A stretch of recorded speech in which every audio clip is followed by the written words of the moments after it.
नमस्कार ज्योतिष मित्रों का मेरा प्यार भरा नमस्कार। आपका अपना YouTube चैनल एस्ट्रोबोध में स्वागत है।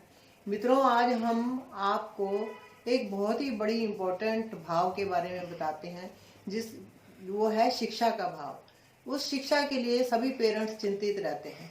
चिंतित हों भी क्यों नहीं, क्योंकि बच्चों का सवाल है। बच्चों की शिक्षा के लिए पेरेंट्स का चिंतित होना वाजिब है, क्योंकि बच्चे ही पेरेंट्स के लिए एसेट्स हैं और इस देश के भावी कर्णधार हैं। बाकी ज़्यादा मैं टाइम वेस्ट ना करते हुए मैं सीधा भाव पे आती हूँ कि अगर हमें किसी की शिक्षा देखनी है तो हमें पंचम भाव पंचमेश, पंचम भाव पंचमेश और पंचम भाव ये है, पंचम भाव ये है, पंचम भाव पंचमेश। और इसको देखने वाले जो ग्रह हैं वो ज्यादातर हमारी शिक्षा को निश्चित करते हैं। पंचम भाव पे अगर कोई बुरा प्रभाव है या पंचमेश बुरे भावों में है, 6, 8, 12 में है, तो वो शिक्षा में कठिनाई या व्यवधान दिखाता है। अब हम बताते हैं कि अगर पंचमेश पंचम भाव का कारक गुरु है, हमारी शिक्षा का कारक गुरु है, और पंचम भाव में जब ग्रह बैठते हैं तो पंचमेश जो होता है वो शिक्षा को बढ़ोतरी देने वाला होता है। अगर पंचमेश लगन में आता है तो वो जातक ज्यादातर अलर्ट रहता है और इंटेलिजेंट होता है। अगर पंचमेश दूसरे भाव में आता है तो यह पंचम से दशम भाव है, यह उस संतान का भाग्य या उसका व्यवसाय दिखाता है। अगर पंचमेश तीसरे भाव में आता है तो ये प्रक्रम का भाव है, ये जातक की रुचि शौक दिखाता है। अगर पंचमेश तीसरे भाव में आता है तो व्यक्ति नृत्य संगीत वगैरह में रुचि दिखाएगा। और अगर पंचमेश चौथे भाव में आता है तो यह चूंकि पंचम से ये 12वां भाव है, इस संतान के लिए अच्छा नहीं माना जाता। लेकिन यहाँ पे जातक को सब तरह की सुख सुविधाएं होती हैं। अगर पंचमेश पंचम भाव में होता है तो जातक को अपनी बुद्धि पे कंट्रोल होता है, जातक इंटेलिजेंट होता है। अगर पंचमेश छठे भाव में आता है तो उसकी फाइटिंग स्पिरिट बहुत ज्यादा होती है।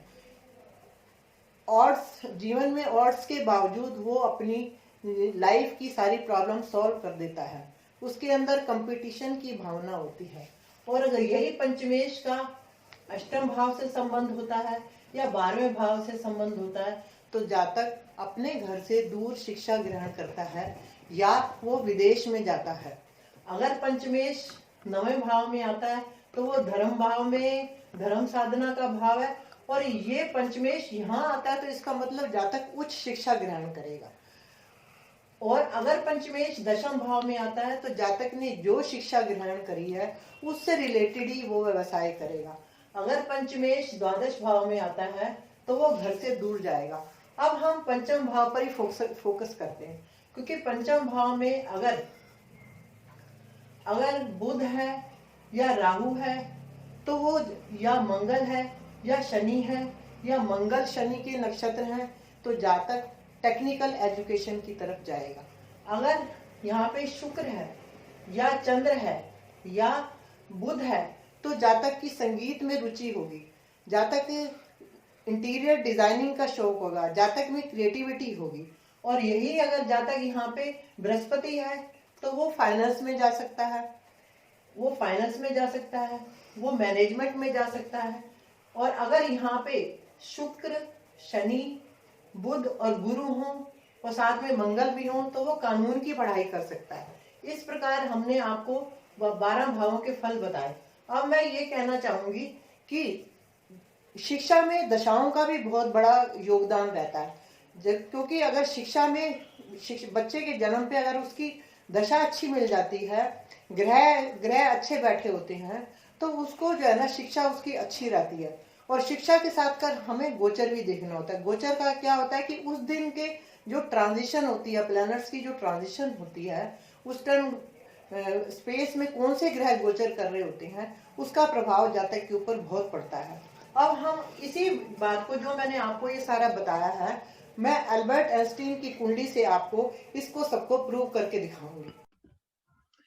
आप सभी जानते हैं कि अल्बर्ट आइंस्टीन एक बहुत बड़े वैज्ञानिक थे जिन्होंने स्पेस की जो रिलेटिविटी की जो डेफिनेशन थी या जो उसकी खोज की थी।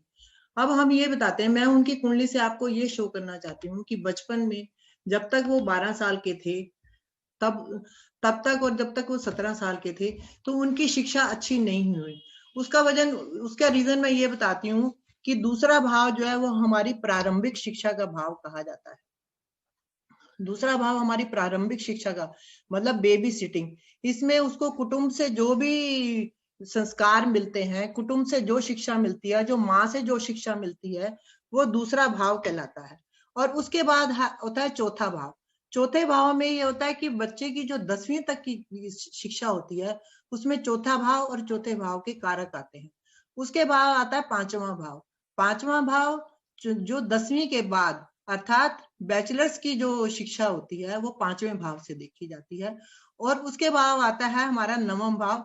नवम भाव में जो पंचम से पंचम है, ये पंचम, और पंचम से ये नवम है, इसमें जातक की उच्च शिक्षा होती है।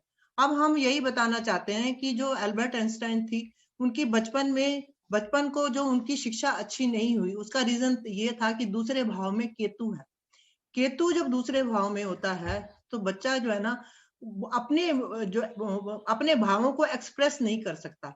तो यही उनकी टीचर ने शिकायत की थी जब वो 12 साल के थे कि भाई ये जो है ना अच्छे से बोल नहीं पाता, हम इसकी बात को समझ नहीं पाते। उसका रीजन ये था कि बचपन में ही जो उनको जो दशा मिली वो उनको लग्नेश की दशा मिली। लग्नेश कौन है? बुध। बुध जो है दशम भाव में नीच का हुआ। बुध दशम भाव में 12वीं राशि में नीच का होता है। तो इसको शुरू में नीच के ग्रह की दशा मिली जो कि इनकी शिक्षा के लिए अच्छी नहीं थी। 9 साल 10 महीने की इनको ये बुध की दशा मिली थी जिससे इनकी शिक्षा अच्छी नहीं हुई। इनकी टीचर ने इनकी मदर को एक लेटर पे लिख के दे दिया था कि आपका बच्चा जो है ना मेंटली फिट नहीं है और पढ़ नहीं सकता, लेकिन मदर ने इस बात को छुपा कर रखा। उसके बाद इनको केतु की दशा मिली जो कि 7 साल की थी, तब भी उनकी शिक्षा अच्छी नहीं हुई। लेकिन इसके बावजूद भी इसका रीजन ये था कि इनका चंद्रमा जो है वो नीच का है। चंद्रमा आपको पता ही है, मैं आपको पहले ही बता चुकी हूँ कि चंद्रमा जो है ना मन का कारक है, दृढ़ निश्चय का कारक है, हमारी बुद्धि का कारक है। भाई सबसे बड़ी बात यह है कि दशाएं ठीक नहीं मिली तो इनकी पढ़ाई में इनका मन नहीं लगा। लेकिन जैसे ही इनको 7 साल के बाद शुक्र की दशा मिली जो कि शुक्र दशम भाव में उच्च का है। उच्च का ग्रह क्रिएटिविटी देता है, बंदे को नए नए आइडियाज को कंस्ट्रक्ट करने की शक्ति देता है। जैसे ही इनको शुक्र चूंकि 12वीं राशि में मीन राशि में उच्च का होता है तो इनकी जैसे काया ही पलट गई। ये अपने काम के प्रति इतने ज्यादा क्रेजी थे कि ये कितने कितने घंटे बैठ के अकेले बैठे रहते थे। चंद्रमा वही नीच का ही है, लेकिन दशाओं ने इनके जीवन को परिवर्तन कर दिया और ऐसे साइंटिस्ट बने जो कि पूरे संसार में इनकी प्रसिद्धि रही। उसके बाद इनकी बीए की जो शिक्षा थी वो हुई, ये जहां इनका जर्मनी में इनका जन्म हुआ था, लेकिन उसके बाद ये यूनाइटेड स्टेट्स चले गए जहां की इन्होंने सिटीजनशिप ली। ज्यादा इस बारे में मैं ज्यादा टाइम नहीं वेस्ट करती। इसका मैं ये देखती हूँ कि इनका जो शुक्र है वो उच्च का हो गया। उसके बाद अब हम D9 भी देखते हैं। जैसे मैंने आपको बताया कि हम किसी भी भाव किसी भी ग्रह का अगर हमें बल देखना होता है तो हम सिर्फ D1 में नहीं देखते, बाकी भी वर्ग कुंडलियां देखते हैं। इसमें मैंने देखा कि D9 में जो पंचमेश है वो बुध है और वो जाके बैठ गया नवम भाव में उच्च के शनि के साथ। इसी कारण इनकी शिक्षा इतनी अच्छी हुई, इन्होंने इतना होल्ड अपनी शिक्षा पे लिया, इतना अच्छा इनको क्रेजीनेस की वजह से इन्होंने शिक्षा ग्रहण की और इस प्रकार ये साइंटिस्ट बने, क्योंकि यहाँ शनि उच्च का हो गया और उसके साथ साथ बुध जो है पंचमेश बैठ गया और जो D1 का जो गुरु है वो दशम भाव में बैठ गया। जो दशम भाव में गुरु आ गया वो इस भाव का कारक भी है, इसलिए इसलिए इनकी शिक्षा जो है अच्छी हुई। इसके साथ साथ अगर हमें शिक्षा देखनी होती है तो हम D24 भी देखते हैं। मैंने D24 यहाँ नहीं दिखाया, लेकिन मैंने इतना आपको मैं बता सकती हूँ कि D24 में यही जुपिटर जो है ना अपनी राशि धनु में चौथे भाव में बैठा और मंगल जो है वो अपनी राशि में तीसरे भाव में वृश्चिक राशि में बैठा। चूंकि अब हम ये भी देखते हैं कि अष्टम भाव में मंगल उच्च का है और साथ में राहु बैठा है। कि आपको पता है कि जो अष्टम भाव होता है वो अनुसंधान का भाव होता है। मंगल ने यहाँ पे बैठ के इनको अनुसंधान किया, थ्योरी ऑफ रिलेटिविटी की इन्होंने खोज की, इस प्रकार ये बहुत बड़े साइंटिस्ट बने। मैं इस वीडियो के द्वारा आपको ये बताना चाहती हूँ कि अगर बच्चे शिक्षा ग्रहण करते हैं तो हमें दशाओं का भी ध्यान रखना चाहिए कि दशाएं कैसी आती हैं, गोचर कैसे आते हैं, और हमें इस बात की चिंता नहीं करनी चाहिए कि शुरू में बच्चों ने शिक्षा अच्छी ग्रहण नहीं की, क्योंकि ये सब दशाओं पे निर्भर करता है। और पंचम भाव और पंचमेश पर पे मेलेफिक प्लैनेट्स की दृष्टि ना हो, इस पे निर्भर करता है। आशा करती हूँ कि आपको मेरा वीडियो पसंद आया होगा और आपका ये ज्ञानवर्धन हुआ होगा। मैं इस बात की इच्छा करती हूँ कि अगर आपको वीडियो अच्छा लगा तो कमेंट्स दें और नहीं तो सुझाव दें, इसको शेयर करें। Thanks for watching.